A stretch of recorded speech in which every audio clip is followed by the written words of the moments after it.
तमाम साधु संतों नागा साधुओं का मेला लगा हुआ है। वहीं वृंदावन से पैदल आए श्री राधे बाबा, जिनके हाथ में लड्डू गोपाल जी हैं। प्रभु लड्डू गोपाल जी को लेकर पूरे देश में प्रेम का संदेश देने के लिए पैदल यात्रा पर निकली हैं। वहीं हमारी सहयोगी लावनी विनीत ने श्री राधे बाबा से बातचीत की। इस दौरान श्री राधे बाबा ने क्या कुछ कहा, देखिए खास रिपोर्ट। तो महाकुंभ के इस नगरी में कदम कदम पर अलग अलग रंग नजर आ रहे हैं। घूमते हुए मेरी मुलाकात स्वामी जी से हो गई और लड्डू गोपाल से हो गई। कहाँ से हैं महाराज? जय श्री राधे। सबसे पहले आपको और सभी लोगों को जय श्री राधे। जय श्री राधे। मैं वृंदावन से अटल्ला चुंगे गोरेदाऊ आश्रम। जागृत लड्डू गोपाल हैं और चेहरे से ही लग रहा है, आंखों से ही लग रहा है और वो प्रेम छलक रहा है, क्योंकि गोपाल तो प्रेम का प्रतीक है। श्री राधे बिल्कुल। हमको आज यात्रा करते हुए हम अभी 52 शक्तिपीठ की यात्रा पर निकले हैं, पंच कैलाश की यात्रा पर। तो अभी हमारी यात्रा नेपाल पशुपतिनाथ जा रही है। हम गोरखपुर में यात्रा रोक करके महाकुंभ में स्नान के लिए आए हैं। प्रथम स्नान, अब द्वितीय स्नान ठाकुर जी की मर्जी, और इसी तरह स्नान करने के लिए बस यात्रा को रोक करके हम महाकुंभ में आए हैं। यात्रा को चलते हुए आज 452 दिन हो गए हैं। 452 दिन हो चुके हैं यात्रा को चलते हुए। अब आप जिस धरती पर हैं वहाँ 33 करोड़ देवी देवता वास करते हैं। यहाँ प्रभु श्री राम के कदम भी पड़ चुके हैं, यहाँ भगवान कृष्ण के भी कदम पड़ चुके हैं। लेकिन अभी भी जब कभी भी हम बात करते हैं तो द्वापर और त्रेता में बढ़ जाता है। राम और कृष्ण है तो एक, लेकिन फिर भी कहते हैं कि अंतर है। वो अंतर क्या है, या सिर्फ अंदर की सोच? नहीं, अंतर ये हमारे मन का है। और अंतर, राम हमारे जो थे वो थे मर्यादा। उन्होंने सीता जी के सिवाय कभी किसी को नहीं देखा। और कृष्ण हमारे थे प्रेम के प्रतीक। उन्होंने सबको प्रेम से अपनाया। जिसने कहा हे ठाकुर जी हम तो तुम्हारे ही बनना चाहते हैं, तो तुरंत आओ, तुम तो हमारे गले लगो। कृष्ण और राम में केवल यही फर्क था। और चरण हमारे, प्रेम दोनों ने सिखाया। प्रेम दोनों ने सिखाया। उन्होंने मर्यादा में रहना सिखाया और इन्होंने मर्यादा में किस तरह से प्यार किया जाता है, क्योंकि प्रेम से बड़ी कोई भाषा नहीं, प्रेम से बड़ा कोई परिभाषा नहीं।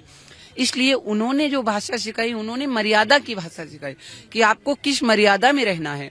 और कृष्ण ने बताया है यदि कोई भी आपके साथ गलत करता है तो उसको आप, अगर किसी ने आपको एक ईंट मारी तो आप पत्थर मार दीजिए, कोई फर्क नहीं। क्योंकि इन्होंने महाभारत में जो युद्ध की रचना की है वो इसीलिए की है कि तुम्हारे साथ अगर कुछ गलत हो रहा है, तुम्हारे साथ अगर कोई भी अन्याय हो रहा है, तो तुम निसंदेह खड़े हो जाओ। बिल्कुल, जीवन का दर्शन गीता तो फिर भगवान कृष्ण ने ही हमें दिया। लेकिन धर्म की जब भी बात आती है तो ये कहा जाता है कि धर्म आपको ये संकल्प दिलाता है, ये सिखाता है कि आपको जीने के लिए और जीने के साथ साथ मानव कल्याण के लिए क्या क्या करना है।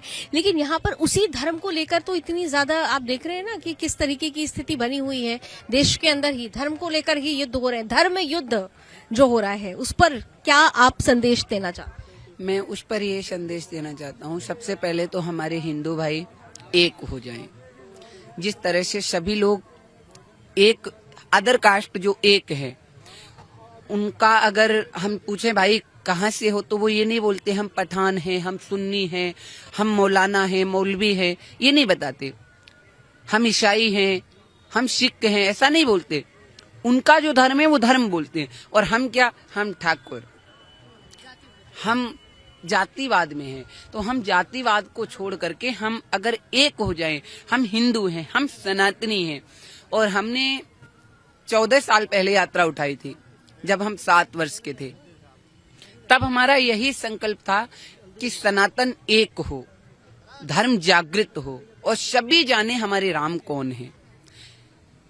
आज 14 वर्ष में राम जी ने आदरणीय गुरुदेव श्री धीरेन्द्र कृष्ण शास्त्री के माध्यम से इस सनातन यात्रा को ऐसा निकाला कि आज विश्व में जो सनातन का डंका बज रहा है वो इसीलिए बज रहा है कि भगवान से बोलते हैं ना कि आप किसी से प्रेयर करो, भगवान से अगर आप प्रार्थना करो तो भगवान आपकी अवश्य सुनेंगे। तो आप धर्म की प्रार्थना करो।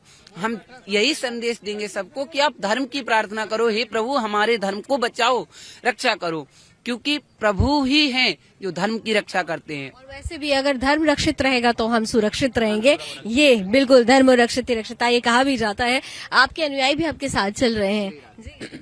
श्री राधे राधे। और बड़े तेजी से लगाएंगे।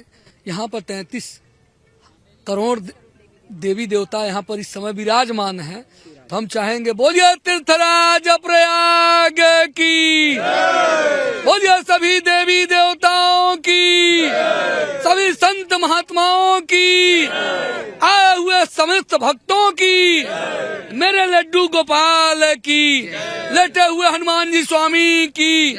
ओम नमः पार्वती पते हर हर महादेव।